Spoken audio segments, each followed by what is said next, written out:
తెలంగాణ భవిష్యత్తు ఎక్కడుంది అని ఈ క్షణం నన్ను అడిగితే తెలంగాణ యొక్క భవిష్యత్తు ఎల్బీ స్టేడియంలో ఉంది. వేలాది మంది ఉపాధ్యాయుల రూపంలో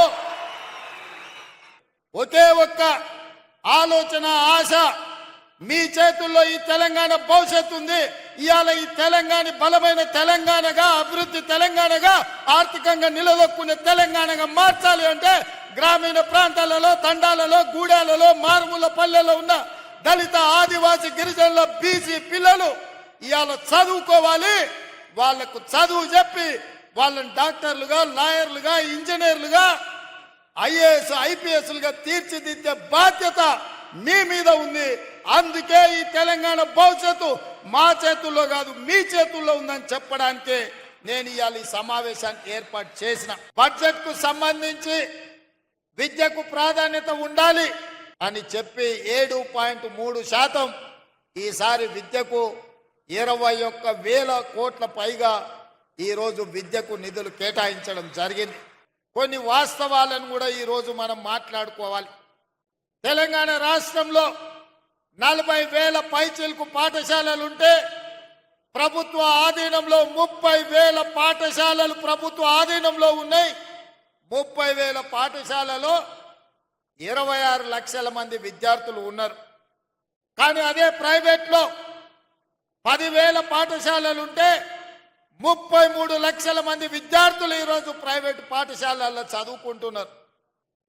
నేను ఈరోజు ఈ ఆత్మీయ సమ్మేళనంలో మా ఉపాధ్యాయులను నేను ఒకటే అడుగుతున్నా, ప్రైవేటు పాఠశాలల్లో మీకంటే గొప్పగా చదువుకున్నోళ్ళు, మీకంటే ఎక్కువ చదువుకున్నోళ్ళు టీచర్లు ఉన్నారా? ఒక్కసారి ఆలోచన చేయండి. మనమందరం ఒక ప్రతిజ్ఞ తీసుకోవాలి. పోయిన సంవత్సరానికంటే ఈ సంవత్సరం ప్రభుత్వ పాఠశాలల్లో 2 లక్షల మంది విద్యార్థులు తక్కువ చేరికలు జరిగినాయి. దీన్ని మనం విశ్లేషించుకోవాలి. మన పిల్లలు ప్రభుత్వ పాఠశాలకు వెళ్ళడం ఆత్మ గౌరవం అని గ్రామాలలో ఉన్న తల్లిదండ్రులు భావించాలి. అందుకే అమ్మ ఆదర్శ పాఠశాలని సెల్ఫ్ హెల్ప్ గ్రూపులకు పూర్తి బాధ్యత అందించి మన పాఠశాలలు మొదటి రోజే దాదాపుగా 26 లక్షల మంది విద్యార్థులకు మొదటి రోజే వాళ్ళ పాఠ్య పుస్తకాలతో పాటు వాళ్లకు డ్రెస్సులు ఇచ్చే ప్రయత్నం చేసినాం.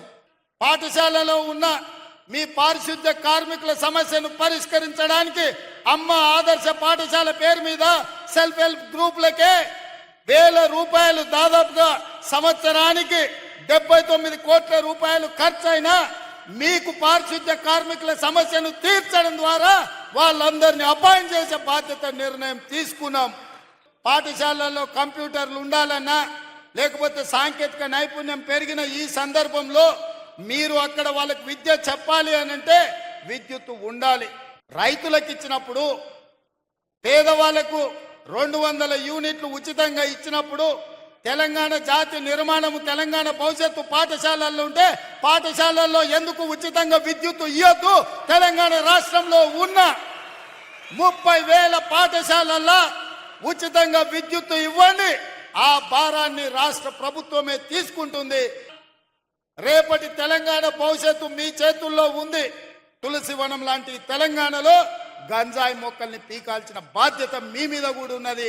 ఇవాళ విద్యార్థులు బానిసలు కాకుండా చూడవలసిన బాధ్యత మన మీద ఉన్నది. అందుకే ఈరోజు ఒక పక్కన స్పోర్ట్స్ని ఎంకరేజ్ చేస్తూ, ఒక పక్కన డ్రగ్స్, గంజాయి లాంటి వ్యసనాల నుంచి విద్యార్థులను బయటికి తీసుకొస్తూ వాళ్ళకు ఒక మంచి భవిష్యత్తు ఉండాలి అనంటే మనం బాధ్యతాయుతంగా వ్యవహరించాలి. మన ప్రభుత్వ పాఠశాలల్ని మెరుగుపరచుకోవాల్సిన అవసరం మన మీద ఉన్నది.